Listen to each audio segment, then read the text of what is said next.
This is a hydraulic system. It uses air pressure to propel gasoline from storage tanks into the cars of customers. This system is an extraction system designed for gas stations where people can pay to use it to fill their cars up. The specific method of extraction is known as a suction pump, utilizing different tools to manipulate the air pressure around the gasoline. The components used in this suction pump include the motor, which actively removes air from the pipe to decrease the air pressure. It continues to remove air until the air pressure above the gasoline is lower than the air pressure outside the pipe. The pressure of the surrounding air forces the gas inside upwards. Then there's the float, which is a sensor used to determine how much liquid is in its respective part of the system, using a buoyant sensor to determine if there's too much or borderline enough gas. The air vent controls the pressure, allowing propulsion to happen against gravity, and it is specifically meant to fight the creation of negative pressure. The flame arrestor allows gas to pass but stops flames to prevent large fires or explosions. The check valve stops gas from falling back down into the tank when the pump motor is turned off.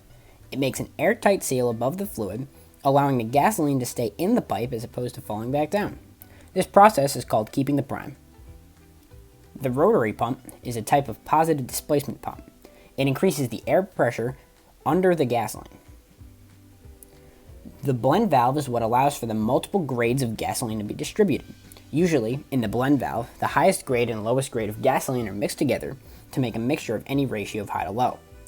The grade of gasoline relies on its octane levels, octane grade being how much gas can be compressed before spontaneously combusting.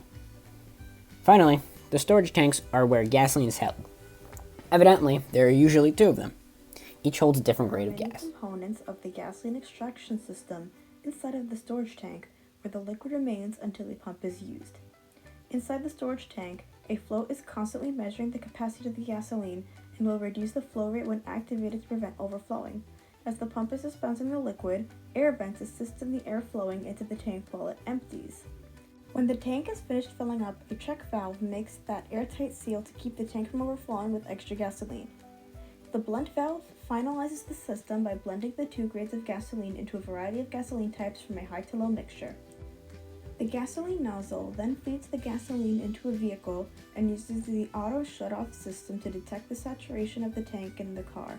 A tinier nozzle inside the gasoline nozzle, called the sensing port, sucks in the remaining gases from the car's tank as the gasoline is pumped into the car. Now, some cons that come with the gas system is somebody having to light their cigarette and they're going to throw their finished cigarette next to the gas tanks. Now, this is a problem because now you can cause a huge fire and an explosion that can injure many people and even destroy the area. Another con is if the filter inside the tank is undamaged, then you're getting unclean gas into your car and that could ruin the way your car is going to operate. Another con that can be a really big problem is that there could be a gas leak and now a huge fire can start and the tanks could even explode and now cars are getting destroyed and many people are getting injured. Some pros about a gas system is that there's many sensors built within the system that can detect when a fire is about to happen or when the filters are even dirty. And this is very important because now they'll contact the technician or even the fire department in case a fire was to happen, and the technician would handle the problems right away and the gas station would be shut down while the technician handles the problem. Another pro is that the gas tanks could actually last up to 30 years without having to be replaced, and technicians usually do an inspection once a year to ensure that no problems occur within the system.